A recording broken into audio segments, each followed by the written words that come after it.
આગામી 2 નવેમ્બરના રોજ ભગવાન વિઠ્ઠલનાથજીની નગર યાત્રા નીકળશે। મંદિર દ્વારા 216માં ઐતિહાસિક વરઘોડાને ઉજવતા ચાંદીની પાલખીની વિશેષ સજાવટ કરવામાં આવી રહી છે। ભગવાન વિઠ્ઠલનાથજી ચાંદીની પાલખીમાં સવાર થઈ માંડવી રોડ પર આવેલા પૌરાણિક વિઠ્ઠલનાથજી મંદિરથી નગરચર્યાએ નીકળશે। મંદિર ખાતે નગરયાત્રા માટે પૂર્વ તૈયારીઓ કરી દેવાઈ છે। કારતક સુદ એકાદશી એટલે કે 2 નવેમ્બરે દેવઉઠી એકાદશી નિમિત્તે શહેરના માંડવી 4 દરવાજા નજીક આવેલા મંદિરથી 216માં ભગવાન વિઠ્ઠલનાથજી નગરચર્યાએ નીકળશે।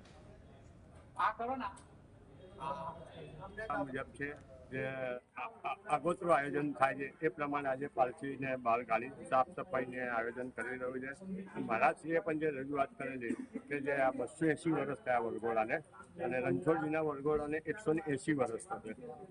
એક જ દિવસમાં 4 વરઘોડા છે અને જે વરઘોડા પરંપરા મુજબ કે જે લોકોની આસ્થા જોડાયેલી છે વડોદરા શહેરને કે ભાઈ વરઘોડો માંડવીની નીચેથી થઈ અને ત્યાંથી આ પ્રસ્થાન કરે છે।